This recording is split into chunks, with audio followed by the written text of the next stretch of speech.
This is Karen Ramsey of Super Healthy Children.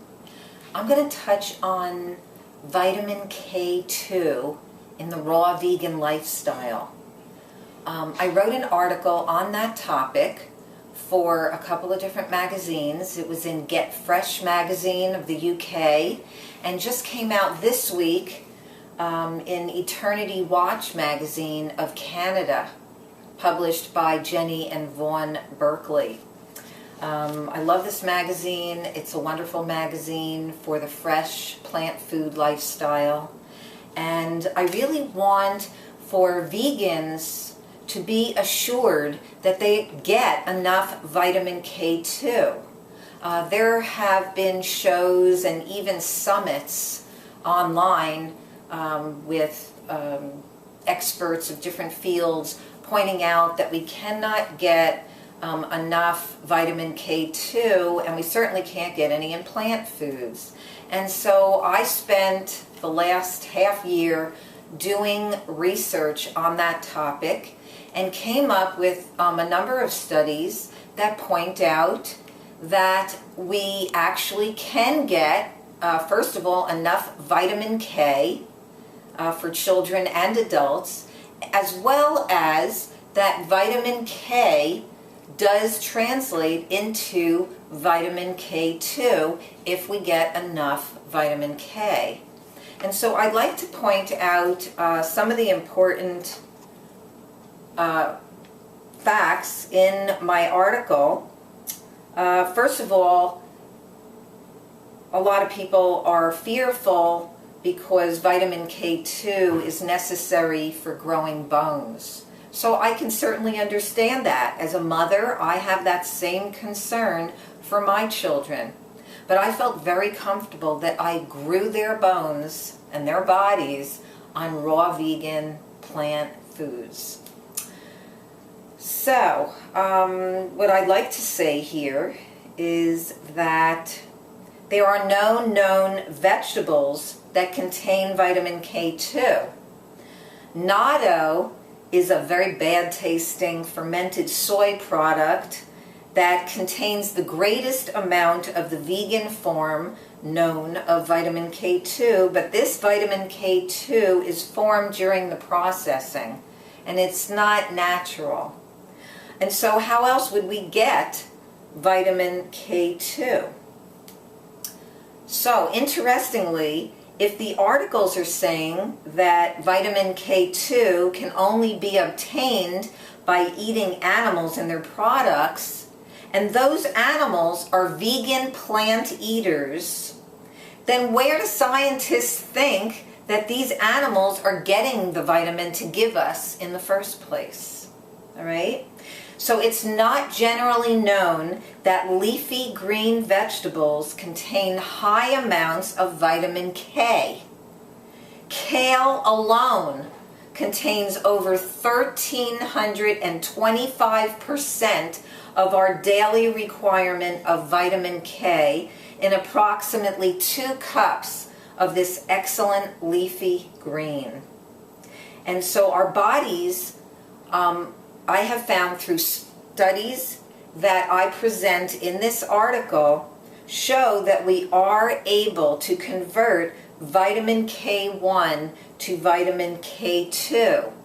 Spinach, broccoli, asparagus, collard greens, Swiss chard, bok choy, peas, parsley, all contain high amounts of vitamin K.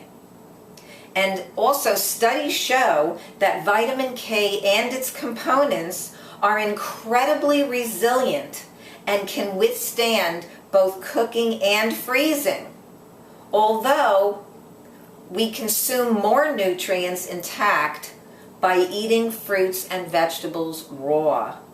And the bacteria in our intestines will convert vitamin K1 into vitamin K2.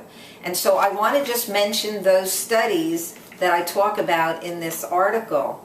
There was one study that demonstrates proof that vitamin K becomes vitamin K2 in our bodies, and that article was titled Menaquinone 4 in Breast Milk, that's vitamin K2, is derived from dietary phylloquinone, and phylloquinone is vitamin K1. This study was done with breastfeeding mothers and showed that supplementation of vitamin K1, giving phylloquinone supplementation to lactating mothers, raised both their vitamin K1 and their vitamin K2. So that is proof of that. It also shows, and some other research had pointed out, that we can only produce vitamin K2 in the intestines. But I found a study that showed that vitamin K2 can also be made in the liver, the pancreas, and other organs, showing that we do convert vitamin K1 to vitamin K2 and K4, as well as the remaining K vitamins. And it's not only left up to the intestines, that other organs take part in this conversion. If you would like to see the full article, you can either you can get Eternity Watch magazine, you can Google that online, or Get Fresh magazine, and you can also Google it on my blog at superhealthychildren.com, and it will come up for you so that you'll get the details of the article there. And I also recently wrote the article with all the peer-reviewed research for Vegan Health and Fitness magazines. So that will be in one of their upcoming magazines.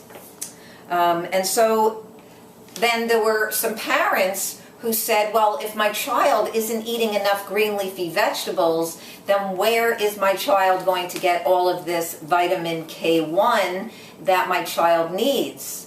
And so I looked up on the nutrition data website of the USDA database, and I found a chart of fruits that contain large amounts of vitamin K. And this is based on 100-gram serving sizes or 200 calorie serving sizes. And so some of the fruits that contain a large amount of vitamin K1 are kiwi fruit, avocado, blackberries, pomegranate, grapes, raspberries. So you can get, there's other fruits also that have some of the vitamin K1 in them. And if you're eating a lot of fruit and vegetables, then you're going to be getting sufficient, way more than you even need of vitamin K. So there really isn't any cause to be concerned for adults or for children. And so if you can find that article, I think it will give you the security that you need to live a healthy vegan lifestyle.